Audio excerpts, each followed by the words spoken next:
একটি বান্দা আল্লাহ তাআলার নিয়ামত পাইয়া শুকরিয়া আদায় করি না। আমরা প্রত্যেকটি বান্দা আল্লাহর নিয়ামত ভোগ করি, কিন্তু নিয়ামতের শুকরিয়া আদায় করি না। এই নিয়ামত যখন আমাদের মাঝ থেকে উঠিয়ে নিয়ে যাবে আল্লাহ তাআলা, তখন আমরা বুঝতে পারবো যে নিয়ামতে কি কদর। এই জন্য নিয়ামত পাইয়া বান্দা শুকরিয়া আদায় করো। এই জন্যই প্রত্যেকটি নিয়ামত আল্লাহ তাআলার নিয়ামত ভোগ করি, আল্লাহ তাআলার কাছে শুকরিয়া আদায় করে আলহামদুলিল্লাহ। মুসা আলাইহিস সালাতু ওয়াস সালামের জামানায় একটি ঘটনা ঘটেছিল। মুসা আলাইহিস সালাতু ওয়াস সালাম একদিন তুর পাহাড়ে গিয়েছিলেন আল্লাহ তাআলার সাথে কথা বলার জন্য। পথের মাঝে এক হাঁস বলল, এ মুসা তোমরা কই যাও? মুসা আলাইহিস সালাতু ওয়াস সালাম বললেন, আমি আল্লাহ তাআলার সাথে কথা বলার জন্য তুর পাহাড়ে যাচ্ছি। তখন হাঁস বলল, হে নবী, তুমি আমাদের একটা আল্লাহ তাআলার কাছে দরখাস্ত পেশ করবেন। দরখাস্ত পেশ হলো যে আমরা আজকে জীবন অনেক দিন পর্যন্ত পানি পাই না, এই পানির বিষয়টা আল্লাহ তাআলার কাছে পেশ করবেন। মুসা আলাইহিস সালাতু ওয়াস সালাম বললেন যে বলবো। মুসা আলাইহিস সালাতু ওয়াস সালাম যখন আল্লাহর নিকট গেলেন, আল্লাহ তাআলার সাথে কথা বলতেছিলেন, তখন বলল, আল্লাহ তোমার এক মাখলুক তিনি বলেছে যে তারা অনেক যাবত পানি পায় না।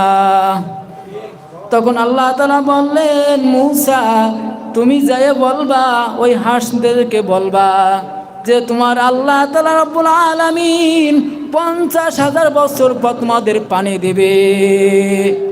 তখন মুসা আলাইহিস সালাতু ওয়াস সালাম আবার ওই পথ দিয়ে হাইটে আসছিলেন। তখন হাঁসের সাথে দেখা হয়েছিল।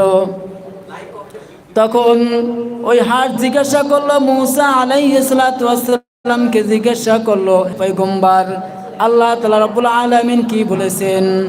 তখন মুসা আলাইহিস সালাতু ওয়াস সালাম তিনি বললেন যে তোমাদের পানির জন্য আল্লাহ তাআলা রব্বুল আলামিন 50,000 বছর পর দিবে।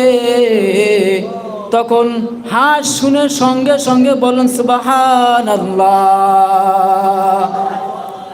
এই একবার সুবহানাল্লাহ হাঁস বলার সঙ্গে সঙ্গে আল্লাহ তাআলার কুদরতের মাধ্যমে ওই 50,000 বছরের পথ আল্লাহ তাআলা রব্বুল আলামিন 1 মিনিটের মধ্যে বৃষ্টি বর্ষণ করে দিলেন। বলেন সুবহানাল্লাহ।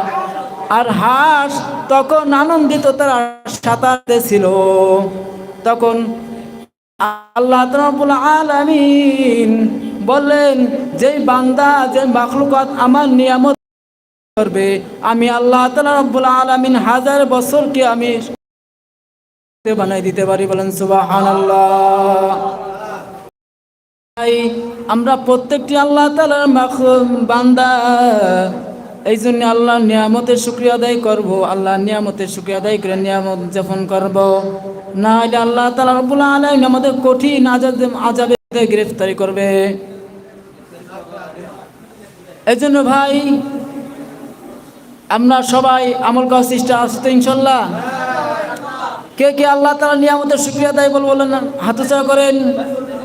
ইনশাআল্লাহ আল্লাহ তাআলা রব্বুল আলামিন সবাইকে এই কথার উপর আমল করার তৌফিক দান করুন। আখির দানা আনিল হামদুলিল্লাহি রাব্বিল আলামিন। মাশাআল্লাহ, অত্যন্ত চমৎকার কয়েক বক্তার কণ্ঠে বক্তব্য শুনছিলাম ভাই বুরহানুদ্দিনের কাছ থেকে।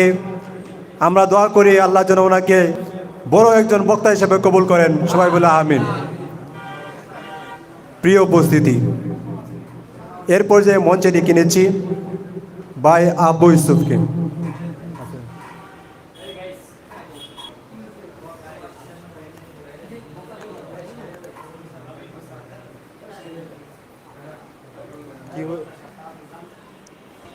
এর পর্যায়ে বক্তব্য নিয়ে মঞ্চে আসছেন আমাদের শ্রদ্ধেয় বড় ভাই আবু ইউসুফ। মঞ্চে ডেকে নিচ্ছি ভাই আবু ইউসুফকে।